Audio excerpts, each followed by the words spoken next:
Hi there, and welcome to another episode of Heart to Heart series. In the talk today, we are going to continue the discussion on stress in a woman's heart. So it's part two. All right, so I am Deetra Dennis, the founder of Full Circle Health Coaching LLC, and I am a heart health coach and with a passion to empower Black women to live at their optimal heart health through lifestyle interventions that are evidence based and culturally relevant. Now, the Heart to Heart series is really our girl talk over a glass of red wine. And I'm going to say red wine like this red wine because we drink hibiscus tea is our red wine over here. And why hibiscus? Hibiscus is a plant grown in the tropical region with many benefits, but one in particular is heart health benefits. And what it does, it relaxes the blood vessels, ultimately lowering the blood pressure. So that is our tea over here. So now, if you would please go ahead and subscribe if you have not already. Subscribe to this YouTube channel. And if you will also click on the notification bell so you're notified when I upload a video. And you know, sharing is caring. So go ahead and share with a sister who you feel could benefit from the information that I share over here. And again, you know, for it to be girl talk, it has to be dialogue. So even though you're watching this as a replay, you can still comment it below and I always respond back to you. So that's how we can still have that girl talk, if you will. All right. So go ahead and pour up your red wine and cheers. I always do it too low. Cheers to you. And let's chat it up. So, again, what we're talking about today, we're continuing the discussion on stress and a woman's heart. So, before we get into today, let's do a recap. All right. You in with me? Okay. So, last week we talked about stress. We defined stress and we talked about the difference between acute versus chronic stress and knowing that chronic stress is the one that, you know, kind of results in chronic diseases. Chronic stress, chronic disease, um, such as a risk of heart disease, stroke. We talked about lupus, other diseases when it's chronic. We also talked about the effects of stress on our body, how our body responds to it. I also gave you a little homework to do. It was like a self-care check-in.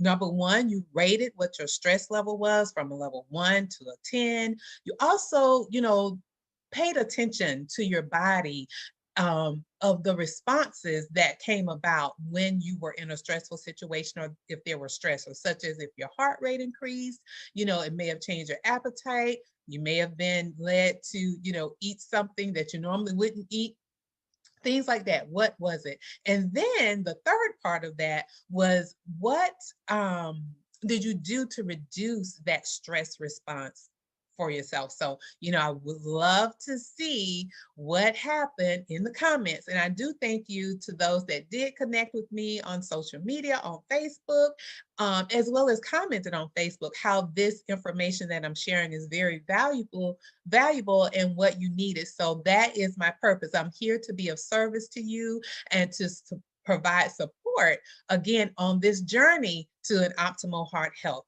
So that was a recap from last week. And if you want to go back to the video, go ahead and do that so you can catch up and then be able to respond to, because again, with the coach hat on, I got some more things for you today. So now on to our topic today, part two. We're going to talk about how to see stress differently, and then we're gonna talk about 2 tips to reduce stress. There are many, but you know, again, I like to keep it brief but impactful over here. So here we go. And if you see me looking down, I'm looking at my notes because I want to be sure that I'm giving you all the things again to help you along this journey.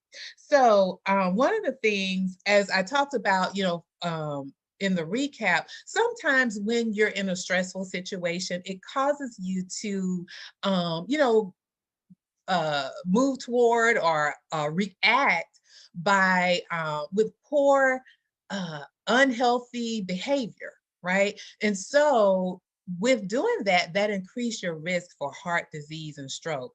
And so what I did, I actually created an Essentials of Heart Health workshop that is coming up very soon, and the time has come really quickly. And I'll be sharing announcements about that very, very shortly. But my reason for even creating that workshop is that sometimes, when you go to the doctor may say, because of your family history, you may be at risk for heart disease, or, you may receive a diagnosis of high blood pressure or high cholesterol. And the doctor just says you need to make lifestyle changes. Well, what does that look like? What does that look like for you? And so that's why I created the Essentials of Heart Health live workshop, because I wanted to be able to support you and offer service to you of what does that look like for you? What does it mean to be at risk for heart disease? All of that. But anyway, that's just a side note. I'll share with you about that a little later. But again, just wanted you to know I'm your girl. I'm here for you to help you on this journey to what? Live at your optimal heart health, or even going back to 2 videos before, living your heart health like it's golden. All right, so on to today. Number 1, we're going to talk about seeing stress differently. And so, sorry, I got a little hair on my lip here. So what you want to do, you want to look at the triggers from a different perspective, another way of looking at things. And I'm the girl with the quotes. So the one that comes to mind to me, and you might remember this. So number 1, focus on things you can change. Focus on things you can change. And how many of you, by raise of hand, remember the Serenity Prayer? You remember that? And so I'm going to not say it all, but a little bit here. It says, grant me the serenity to accept the things I cannot change, courage to change the things I can, and wisdom to know the difference. You heard that? All right. So focus on the things you can change. That is where you have your power, focusing on that. Okay. Number 2, focus on what is going well in your life, accomplishments, or what you have overcome. Not to say that whatever the stressful situation is, you're not paying attention or addressing it. You are, but you have to shift the way you look at things. So 2 quotes that come to mind here for that. And my coach actually speaks of one quite often. So the first one is, if you change the way you look at things, the things you look at change, right? So if you look at it from a negative perspective, it's going to always be negative. But if you change the way you look at it in a positive way, then what you look at is going to change. And one of the quotes that my coach often quotes is this: where your focus goes, energy flows, and results show. An example of that. So say, for instance, not for instance, but I'll give myself as an example. When I was working in corporate America, as I shared in a previous video, that, I had a very demanding leadership role. And at the same time, on the life part of things, I was a caregiver for my aunt that was, had some health challenges, and I had to go home every weekend to care for her. So what I had to do, yes, the job was very demanding. Yes, everything that was going on was, quite demanding on the life side of things as well. But what I had to start doing, and this is a tool that my coach talked about, is, being able to respond and not react to a stressful situation. Because when you react, it may not always be the best reaction to whatever is going on, but you respond, you learn, you pause, and you take deep breaths if need be, or you can, there's some other techniques that she shares that people don't know. Was, say for instance, if I was in a meeting and it was a meeting that probably wasn't going the best, that I wanted it to go, but during that time I could apply the techniques that she shared with me, they didn't know what was going on, but I knew what I was doing, because when I have a stress response, for me, my heart rate increases and I may have the little shallow breathing. So you want to make sure that you're taking deep breaths and then doing those techniques in order to respond appropriately and respond from a space of love every time, but following those techniques. That is one. And one of the things for me in thinking about things differently, I had to really step back and think about the leadership, my immediate leadership, my director was a great director. She was very supportive. Number one, she saw me and she heard me and she listened to things that I had to share. Haven't had that experience every time with a leader. I was very appreciative for that. So on the work front, even though it was demanding, to know that you have a leader that has your back, that advocates for you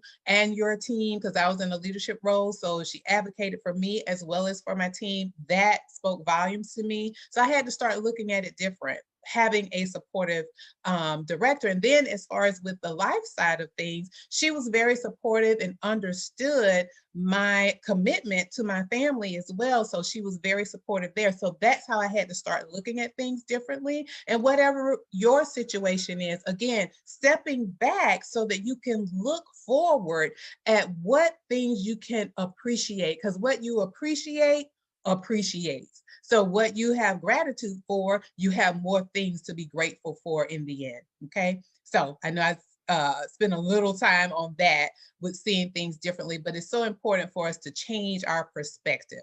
Okay.